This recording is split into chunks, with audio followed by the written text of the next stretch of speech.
एक भाई अपनी बहन की शादी की खुशी में मुस्करा नहीं पाता, क्योंकि वह जानता है कि यह विदाई सिर्फ बहन को घर से नहीं, उसके जीवन से दूर कर देगी। यह कहानी है एक ऐसे भाई की जो अपनी बहन की खुशियों के लिए खुद को खो देता है। इसमें रिश्तों की गहराई, कुर्बानी और एक ऐसे प्यार की दास्तान है जो शब्दों में नहीं, आंसुओं में बहता है। गांव की कच्ची गलियों में दो मासूम बच्चे राकेश और सोनम दौड़ते फिरते थे। माँ की चिल्लाहट और पिता की डांट के बीच भी दोनों की हंसी कभी थमती नहीं थी। राकेश, जो सोनम से 3 साल बड़ा था, हमेशा उसे अपनी छोटी गुड़िया कहता। वो उसकी चोटी बनाना सीख गया था, गुड़िया के लिए मेला से चूड़ियाँ लाता, और जब सोनम बीमार होती तो पूरी रात सिरहाने बैठा रहता। गांव में सभी कहते, राकेश तो जैसे सोनम की परछाई बन गया है।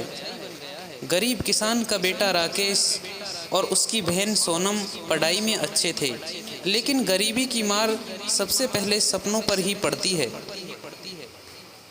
पिता अक्सर कहते, लड़की की पढ़ाई से ज़्यादा ज़रूरी है उसका ब्याह, मगर राकेश हमेशा सोनम के सपनों की ढाल बनता।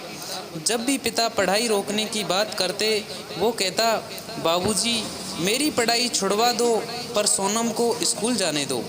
राकेश ने खुद मजदूरी शुरू कर दी, खेतों में काम करता, पास के शहर में रिक्शा चलाता ताकि सोनम की फीस भर सके।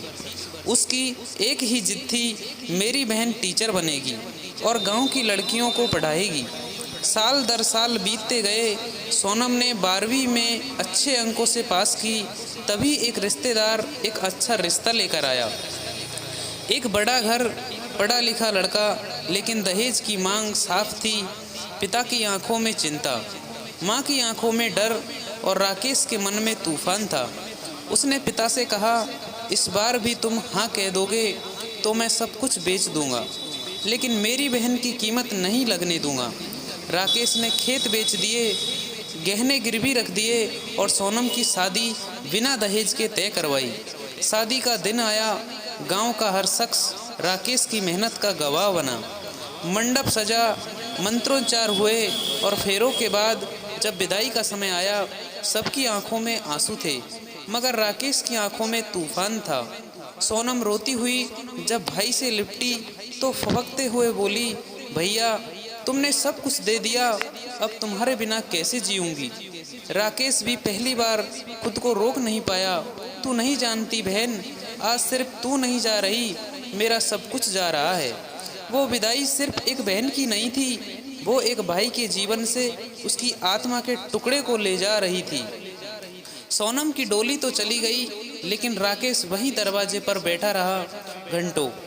माँ ने जब आवाज़ दी तब जाकर वह उठा, मगर वो राकेश अब वैसा नहीं रहा। घर में अब उसकी हंसी नहीं गूंजती थी। काम पर जाता आता, चुपचाप खाना खाता और छत पर जाकर आसमान में देखता रहता। माँ ने पूछा, बेटा क्या हुआ? उसने बस एक शब्द कहा, बहन। सोनम अपने ससुराल में खुश दिखने की कोशिश करती, लेकिन उसकी आंखें राकेश को हर पत्र में ढूंढती थी। उसने पति से कहा, मैं अपनी पढ़ाई पूरी करना चाहती हूँ। पति और ससुराल वालों ने मना कर दिया। अब ससुराल में पढ़ाई नहीं, जिम्मेदारी होती है। सोनम टूटने लगी। उसने राकेश को पत्र लिखा, भैया, क्या मैं अब सपने नहीं देख सकती। पत्र पढ़ते ही राकेश दिल्ली गया।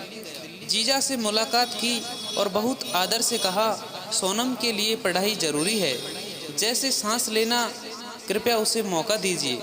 ससुराल वालों ने कहा, तुम खर्चा उठाओ तो पढ़ने दो। राकेश बिना कुछ सोचे खेतों की बाकी ज़मीन भी बेच आया। खुद शहर में मजदूरी करने लगा ताकि बहन को कोचिंग मिल सके। उसने कभी शिकायत नहीं की। उसका सपना बस एक ही था, बहन मुस्कुराए। राकेश अब शरीर से कमज़ोर होने लगा, पर चेहरे पर बहन के लिए चमकती रहती। सोनम ने बीएड पास किया, सरकारी स्कूल में नौकरी लग गई। जब उसने भाई को ये खबर दी, राकेश सिर्फ मुस्कुराया और उसी शाम उसे तेज बुखार हो गया। अगले दिन उसे अस्पताल ले जाया गया। डॉक्टर बोले, बहुत देर हो गई है, शरीर ने जवाब दे दिया है। जब सोनम हॉस्पिटल पहुंची तो राकेश ने उसका हाथ थामा और कहा, अब मैं चैन से जा सकता हूं, तू उड़ गई बहन। राकेश का अंतिम संस्कार गांव में हुआ। पूरा गांव रो रहा था। उसकी चिता के पास सोनम खड़ी थी। आंखों में आंसू नहीं, वचन थे। उसने वहां खड़े होकर सबके सामने कहा, अब मैं हर उस लड़की को पढ़ाऊंगी जो अपने सपनों को लेकर झिझकती है, और हर भाई को बताऊंगी कि राकेश जैसा भाई होना क्या होता है। सोनम ने अपनी पहली तनख्वाह से एक छोटा सा स्कूल शुरू किया, राकेश जन कल्याण विद्यालय। शुरुआत में 10 बच्चे थे, फिर 100 हुए, फिर पूरा गांव पढ़ने आने लगा।